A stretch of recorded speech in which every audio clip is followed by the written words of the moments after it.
Diziam-me, ok, você é competente, queremos trabalhar consigo, mas qualquer decisão que queira tomar temos de saber e de assinar. Era muito embaraçoso e, sinceramente, tenho a sensação que era por ser mulher. Quantas mulheres na Europa têm um cargo de topo? Na Europa, eu diria 35%. 20% no máximo. 25%? 35%? Deve haver umas 60%. Só 3% dos presidentes e diretores executivos das grandes companhias europeias são mulheres. Nos conselhos de administração, elas são 14%. A situação está a mudar lentamente, mas segundo a União Europeia, a este ritmo, só daqui a 50 anos teremos uma paridade efetiva. O teto de vidro, que simboliza as barreiras que impedem as mulheres de alcançarem posições de topo, continua a existir na Europa. Anne-Marie Domingues sentiu-o na pele. Criou a sua própria empresa em Lyon após ter ganho um processo contra uma holding francesa por licenciamento abusivo. Eu não tinha margem de manobra. Tinha de justificar tudo, pedir autorização para agir. Tudo devia ser assinado e validado previamente para os orçamentos, os meios de ação. Eu tinha muito pouca liberdade. Não me davam o poder exigido pela minha missão, pelo meu cargo. Cada vez mais países tentam mudar a situação, encorajando a autorregulação das empresas ou adotando soluções legislativas. A Comissão Europeia está a preparar uma legislação vinculativa que estabelece o objetivo de 40% de mulheres nos conselhos de administração até 2020. Para a Aviva Wittenberg-Cox, consultora, autora e uma das pensadoras mais influentes do novo feminismo, as cotas podem dar visibilidade a um problema por vezes opaco. Quem me dera que fosse um teto de vidro. Seria muito melhor do que o que se passa atualmente. Um teto de vidro permite que todos vejam que as mulheres ficam bloqueadas num nível inferior ao de topo.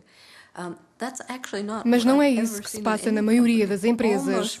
Desde os primeiros níveis da gestão, vemos a percentagem de homens a disparar e a das mulheres a baixar. Não é um teto de vidro, é o que chamo de amianto. O Reino Unido é um dos países que aposta na autorregulação para resolver o problema da desigualdade homem-mulher e também um dos que mais se opõe a uma legislação comunitária vinculativa sobre cotas. Até 2007, as mulheres representavam 12% dos conselhos de administração britânicos, hoje são mais de 16%. Resultado das recomendações do governo e de organizações como o Clube 30%, que aposta na cooperação com os homens. Queremos chegar aos 30% de representação feminina nos conselhos de administração em 2015 e estamos a progredir, apesar de termos começado lentamente. Desde março deste ano, 44% das novas nomeações foram de mulheres e estamos a avançar e este é o momento para fazê-lo. Segundo um estudo recente, colmatar o fosso entre homens e mulheres permitiria um aumento de 13% do PIB. Mas quais são os elementos-chave para alcançar um equilíbrio nos cargos de liderança? Há já vários anos que a Accenture estabeleceu como objetivo o equilíbrio entre homens e mulheres. Hoje, a consultora está acima da média britânica, com 25% de mulheres no Conselho de Administração. Entre elas, Fiona O'Hara, responsável pela diversidade, que explica os programas desenvolvidos pela empresa. Há mais de 10 anos que a Accenture tenta aumentar a diversidade. Uma das coisas que notámos é que tínhamos apenas 75% de mulheres que regressava após a licença de parto. Conseguimos aumentar essa percentagem para 90%, apoiando as mulheres que querem regressar e oferecemos uma abordagem muito flexível do regresso ao trabalho. A Accenture implementou igualmente um programa de mentoring que visa colocar mais mulheres nas posições executivas de topo. Começamos o programa há cerca de um ano. Sou mentor de 5 mulheres com um desempenho elevado, a quem ajudo a gerir as respectivas carreiras na empresa. O Grupo Thales, especialista aeroespacial de transporte e de segurança, aposta também no equilíbrio entre sexos. 22% dos empregados em todo o mundo são mulheres. No Conselho de Administração, elas são 4 dos 16 membros, ou seja, 25%. Marian Broughton é vice-presidente de Thales, Reino Unido. Assim que alcancei postos de gestão, sim, tive de me esforçar um pouco mais. Sim, observavam-me só para ver se tomava a boa decisão. Tive de trabalhar muito para ser promovida, mas não considero isso como barreiras à evolução da carreira. A Thales acompanha de perto a evolução das mulheres nos cargos de topo e desde que em 2009 estabeleceu como objetivo um aumento progressivo, elas passaram de 9% a 11% este ano. É uma opção estratégica, explica a vice-diretora e responsável dos recursos humanos, legais e éticos.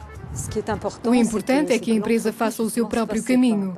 Seria um erro estratégico não se inscrever na vontade de ter esta mixidade de géneros na empresa.